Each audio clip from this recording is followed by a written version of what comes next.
uyu ni Yavugende Uburusiya bumuhaye noneho ibirwanisho nyuma y'amagambo menshi yari amaze iminsi nkomeza nyabagezaho amakuru yabazanira kuri byinshi yakomezaga kugenda avuga.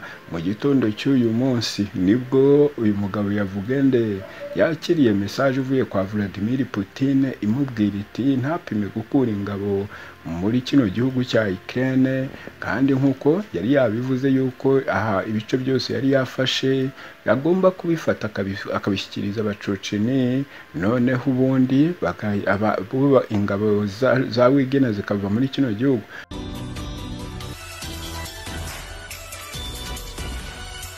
Suhuje nanone nguhaye ikaze kuri Rwanda Paparazzi TV, ni Very Frank nk'uko bisanzwe, ikaze kuri mwese abo tugiye kuba turi kumwe namwe muri aya makuru ndetse tugakomezanya kugeza tuyasoje. Nizere ko mwese mwamaze gufata inyakiramajwi zanyu ngo tuvane muri aya makuru atari ivumbi tubageza umunsi ku wundi. Ikaze rero, ntujye kure ku makuru Paparazzi, noneho ubundi twibanire muri aya makuru aho waba uherereye hose. Nguhaye ikaze, uri mushyashya nawe gerageza udukandire kuri subscribe, kandi niba uri n'umusangwa dusharingire ayo makuru rwose. Ijoro riraba riri gufunguka rwose ngo uzinjiremo wihuse cyane.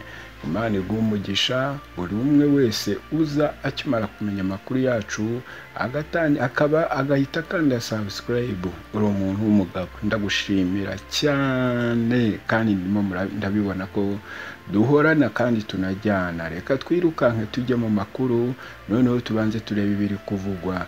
Uyu ni Yavugende Uburusiya bumuhaye noneho ibirwanisho nyuma y'amagambo menshi yari amaze iminsi nkomeza nyabagezaho amakuru yabazanira kuri byinshi yakomezaga kugenda avuga. Mu gitondo cy'uyu munsi nibwo uyu mugabo Yavugende yakiriye message ivuye kwa Vladimir Putin imubwira iti ntapime gukura ingabo muri kino gihugu cya Ukraine, kandi nk'uko yari yabivuze yuko aha ibice byose yari yafashe agomba kubifata akabishyikiriza abacoceni, noneho ubundi ingabo za Wigena zikava muri kino gihugu. Rero byageze aho ngaho nyuma gatoya yuko bari bamaze kubona ko Wigena ishobora kuva muri kino gihugu ibintu bikazambana Abarusiya, nibwo bahise bakora ibiki, bakoze ibishoboka byose.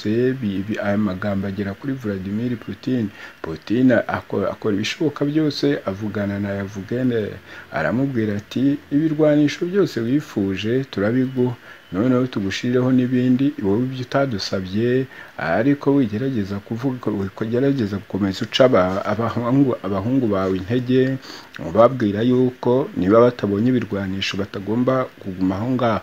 Rero twebwe mu minsi mikeya zitanageze no ku itariki izo watubwiye ibirwanisho biraba bikugezeho rwose. Nyakubahwa Yavugende maze kumva yuko Vladimir Putin bimwibwiriye, nawe yatuje, none hazinduka si ukuvuga, azinduka avuga ati ibyo nashakaga ubwo mbyemerewe, ngiye noneho kurwana bimwe birenze ukwemera. Bakamuti ati iriyo ngomba kuyifata uko byagenda uko ariko kose. Ariko buriya nari nacitse intege kubera kurwana, ubona ko nta birwanisho nta mbunda, utega agahanga gusa Ukraine ikakwica. Ibi rero nibyo byaducaga intege, tukumva rwose tutashobora gukomeza twese sitakugumaho turimo turwana n'umuntu ufite ibirwanisho karundura, wowe ugakomeza umutezeho agahanga. Ataha niho nari mfitiye ikibazo, ariko umukuru w'igihugu ariwe Vladimir Putin rwose aragikemuye, nta mpamvu yo kuba twava kurutabara. Ubu ahubwo tugiye gukaza umurego ngo kurwana, kandi noneho tunahindure strategy z'uburyo tugiye guhanganamo na Ukraine.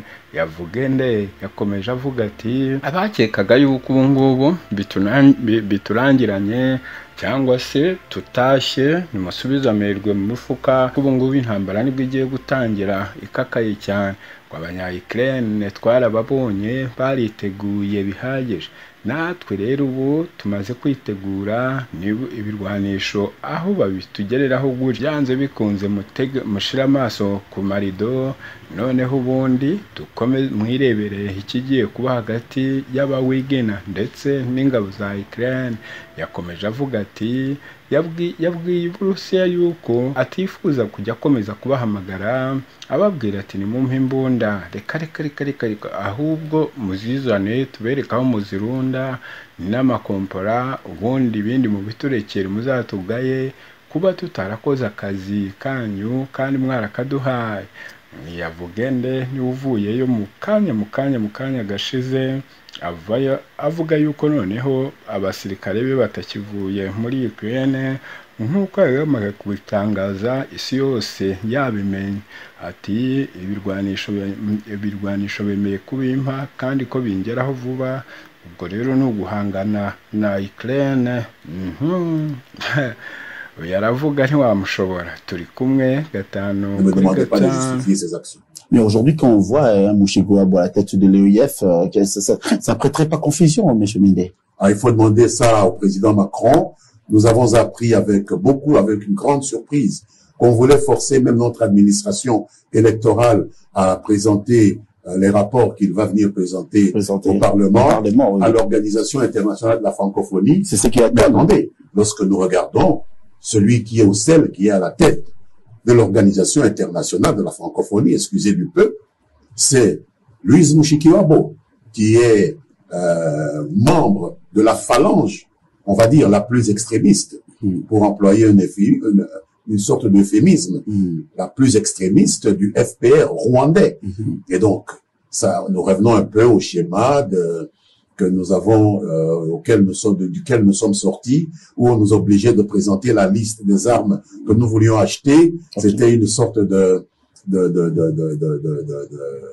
d'embargo déguisé. Donc, on veut nous mettre sous la coupe de l'ennemi qui nous agresse.